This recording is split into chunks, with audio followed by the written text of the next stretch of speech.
Makikita natin si Will na nakatayo matapos niyang mahubad ang kanyang damit. Namangha si Julius sa dami ng peklat sa kanyang katawan at napaisip kung lahat ba ng iyon ay tinitiis niya para lamang makarating sa tore.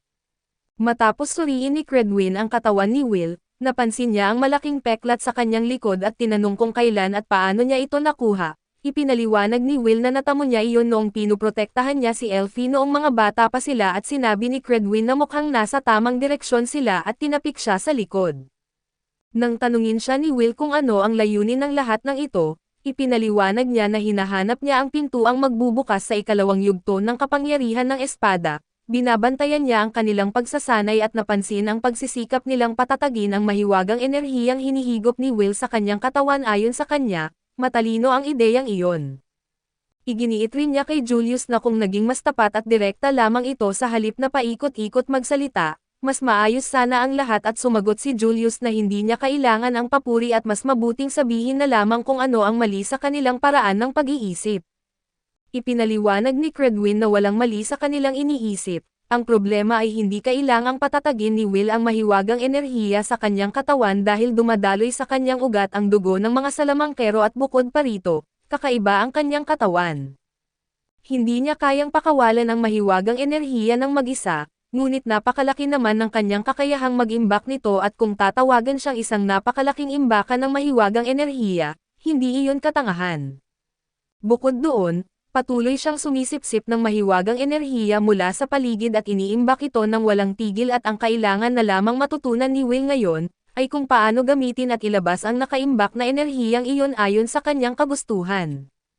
Sa madaling salita, kailangan niyang matutunang singilin ang kakayahan ng espada ng mag-isa nang walang tulong mula sa iba at nagtaka si Will at nagtanong kung paano iyon posible gayong hindi naman niya nagagamit ang mahiwagang enerhiya maliban kung sumisipsip siya nito mula sa ibang tao. Sinabi ni Credwin na kalahati lamang ang tama sa kanyang sinabi dahil nagawa na niya ito noon. Naalala ni Will ang pagkakataong tinulungan siya ni Finn na gisingin ang kakayahan ng espada at talunin ang mga halimaw sa lungsod nang hindi sumisipsip ng panlabas na mahika. Ipinaliwanag ni Credwin na kung maaalala niya ng mabuti ang nangyari noon sa pamamagitan ng kanyang mga alaala, magagamit niya muli ang kakayahan ng espada ng walang tulong at sa huli, ang kanyang kapangyarihan ay nakabatay sa kanyang damdamin. Makalipas ang ilang segundo, natagpuan ni Will ang kanyang sarili sa loob ng isang mahiwagang bilog, ipinasok ni Credwin ang kanyang enerhiya na tila isang susi sa katawan ni Will na para bang binubuksan nito ang isang kandado. Nawalan ng malay si Will at lumubog sa kailaliman ng kanyang mga alaala, isa-isa niyang nakita ang mga ito habang dumaraan sa kanyang harapan at nang muli niyang imulat ang kanyang mga mata at natagpuan niya ang sarili sa gitna ng kagubatan, iniabot ni Elfie ang kanyang kamay at binanggit sa kanya na mapanganib ang kagubatan at siya ang magprotekta sa kanya. Iniwan muna natin si Will at bumalik sa tunay na mundo. Doon ay nakita natin si Julius na galit na binuksan ang pinto at tinanong si Credwin kung ano ang ginawa niya kay Will dahil 4 na araw na itong walang malay. Ipinaliwanag ni Credwin na ipinadala niya si Will sa isang paglalakbay sa mundo ng mga panaginip at alaala. Galit na nagtanong si Julius kung makakatulong ba talaga iyon sa paggamit ni Will ng kanyang kapangyarihan o nagsasayang lamang sila ng oras. Sumagot si Credwin na hindi niya alam dahil ang mga espada ay espesyalidad ni Finn at hindi siya makialam sa larangan nito at gayunpaman, may ilang bagay siyang alam at ayon sa kanya ay puno ang katawan ni Will ng mga bakas ng koneksyon sa pagitan ng espada at ng wand. Kapag sinundan niya ang mga bakas na iyon hanggang sa pinagmulan nito at maaabot niya ang kanyang layunin, samantala ay labis na nagtaka si Will nang mapansin niyang mas maliit ang kanyang katawan at bata rin si Elfie. Napaisip siya kung bumalik ba siya sa nakaraan o muling nararanasan lamang ang kanyang mga alaala. Biglang niyakap siya ni Elfie at umiyak dahil pakiramdam niya ay hindi siya pinapansin at iniisip ni Will ang ibang tao. Naalala ni Will na noong bata pa si Elfie ay madali itong umiyak at palaging nakadikit sa kanya. Binanggit niya rito na siya ang may kasalanan at babawi siya at pagkatapos ay niyakap niya ito at hinaplos ang ulo nito. Agad namang tumigil si Elfie sa pag-iyak at biglang gumanda ang kanyang pakiramdam. Hinawakan nito ang kamay ni Will at tumakbo sila sa kagubatan habang sinasabing kailangan nilang patayin ang halimaw. Nagtaka si Will at tinanong kung anong halimaw ang tinutukoy nito. Ipinaliwanag ni Elfie na may mga taong nagsasabing may kakaibang halimaw sa kagubatan at ito ang sanhi ng problema ng kanyang ama. Kaya balak nilang alisin ito at bilang dagdag na impormasyon, ang kanyang ama ang direktor ng ampunan dahil pareho silang nakatira roon at binanggit ni Will na mapanganib ang bagay na iyon, lalo na't mahina siya at hindi marunong gumamit ng mahika.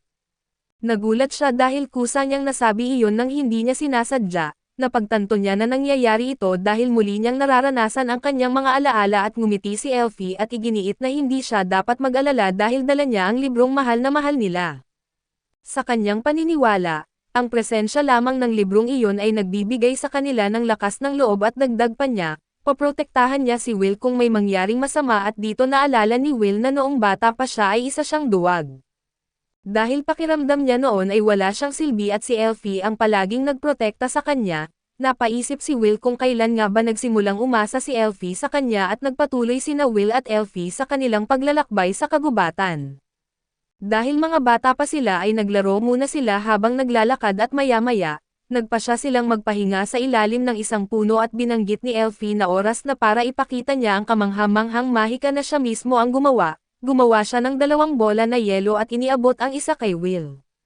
Kinuha ni Will ang bola at sinabi na ito ang ikalawang mahika na nilikha ni Elfie, isang mahika na lumilikha ng candy mula sa yelo at masayang kinain ni Will ang candy at tinanong si Elfie kung bakit lahat ng candy ay ibinibigay nito sa kanya. Sumagot si Elfie na ginagawa niya iyon dahil palagi nitong ibinabahagi ang pagkain nito sa ibang mga bata sa ampunan at dahil gusto niya si Will. Bago nila ipagpatuloy ang kanilang pakikipagsapalaran, sinabi ni Elfie na babasahan niya ito mula sa libro upang maging mas matapang sila. Humingi naman ng paumanhin si Will dahil hindi pa siya marunong magbasa. Dito nalaman natin na ang librong dala ni Elfie ay tinatawag na Adventures of Damni at gustong-gusto niya ang librong iyon at iyon din ang dahilan kung bakit nangako silang sabay na manunood ng paglubog ng araw. Nagsimulang magbasa si Elfie mula sa libro. Ang kwento ay tungkol sa isang masamang mangkukulam at isang eskrimador na ipinakita sa kanya ang tanawin ng paglubog ng araw at binanggit na mas maganda ito kaysa sa anumang bagay sa mundo. Pagkakita ni Will sa larawan ng pangunahing bayani, sinabi niyang kamukhang kamukha ito ni Finn at habang nagpapatuloy ang kwento ay nakatulog si Will, pinapahiga siya ni Elfie sa kanyang mga hita habang natutulog.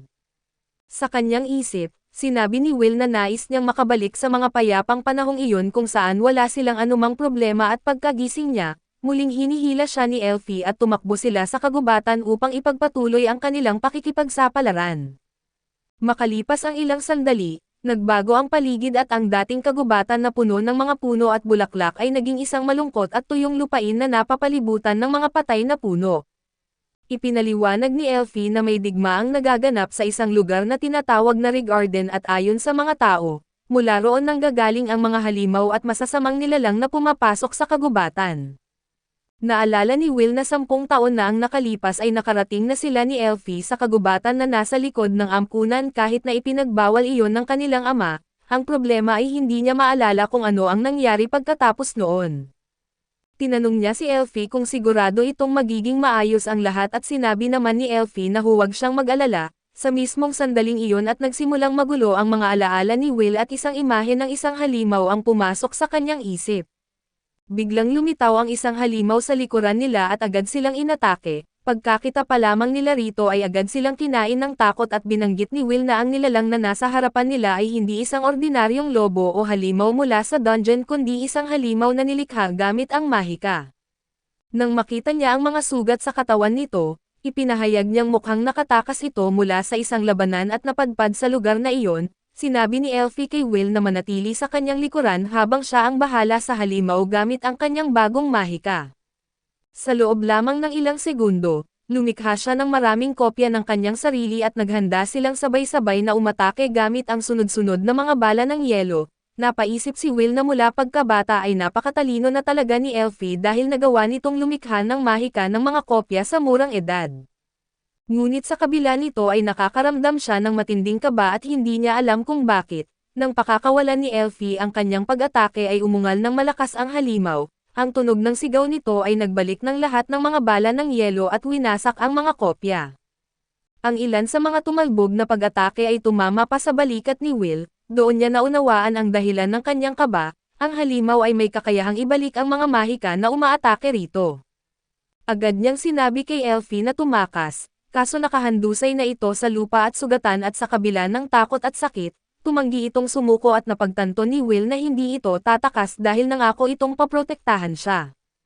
Nang maisip niyang siya ang dahilan kung bakit maaaring masaktan si Elfie, nakaramdam siya ng matinding sakit sa dibdib na para bang nalulunod siya sa gitna ng dagat at hindi makagalaw at sa kanyang isip, sinabi niyang ang bagay na pinakaayaw niya ay ang kanyang kahinaan, dahil ito ang dahilan kung bakit palaging napipilitang iligtas siya ni Elfie.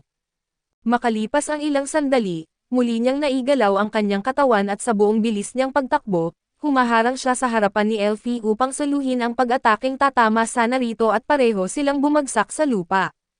Nagtaka si Elfie kung bakit siya biglang humaharang kaso nang makita nito ang dugo at mga sugat sa katawan ni Will, agad nitong naunawaan ang nangyari at nagsimulang umiyak ng malakas. Ipinagpatuloy ni Will ang kanyang pag-alala at binanggit na ang natatandaan niya ay nailigtas niya si Elfie mula sa pag-atake bago siya nawalan ng malay kaso may isang mahalagang tanong pa rin, ano ang nangyari pagkatapos noon at sino ang nagligtas sa kanila at maya-maya, lumitaw ang imahe ni Mercedes sa harapan ni Will at tila may sinasabi ito. Sa una ay hindi niya marinig ang mga salita nito, ngunit matapos itong ulit-ulitin ng ilang beses at malinaw niyang narinig ang mensaheng magising ka at sa sandaling iyon, naramdaman ni Will ang napakalaking dami ng enerhiya na dumadaloy sa kanyang katawan na para bang sumabog na siya. Mula sa sugat sa kanyang likod ay lumabas ang isang sinag ng enerhiya. Tumayo si Will at ang sinag na iyon ay naganyong isang espada ng yelo at iginiit niya na may karugtong pa pala ang libro at ang bahaging iyon ang nagkukwento tungkol sa pinagmulan ng espada. Kasabay nito ay muling sumugod ang halimaw sa kanya ay naiwasan ni Will ang pag-atake at ginantihan ito gamit ang espada. Muli siyang inatake ng halimaw ngunit matagumpay niyang napigilan ito at doon niya napagtanto kung bakit pakiramdam niya noon ay hindi matatalo ang kapangyarihan ng espada nang una niya itong gamitin. Iyon ay dahil alam na niya noon pa man kung gaano kalakas ang espadang nilikha ni Elfie, sa sandaling iyon ay tumayo rin si Elfie at tumulong sa kanya sa pagharang sa mga pag-atake ng halimaw. Matapos ang isang maikling labanan, naging isang malaking tipak ng yelo ang halimaw bago ito tuluyang nadurog at bumagsak sa lupa sina Will at Elfie at nawalan ng malay si Will, binanggit ni Elfie na iyon ang tunay na kapangyarihan ni Will. Natapos ang paglalakbay ni Will sa mundo ng mga alaala at nangako siyang hindi niya kailanman malilimutan ang mga nangyari o ang matibay na ugnayan nila ni Elfie at pagmulat niya ng kanyang mga mata, nakita niya sina Julius at Chris sa kanyang harapan. Masayang ipinahayag ni Julius na sa wakas ay nagising na rin siya at pinagmadali siyang tumayo dahil 6 na araw na siyang natutulog at malapit nang magsimula ang ikalawang prosperity test. Tinanong siya ni Cree kung naunawaan na ba niya ang likas na katangian ng enerhiyang nakaimbak sa loob niya at kung magagamit na ba niya ito. Sumagot si Will na kaya na niyang gamitin ang enerhiyang iyon kailanman niya gusto at dahil doon, ipinaliwanag ni Cree na panahon na upang siya mismo ang sumulat ng sarili niyang kwento.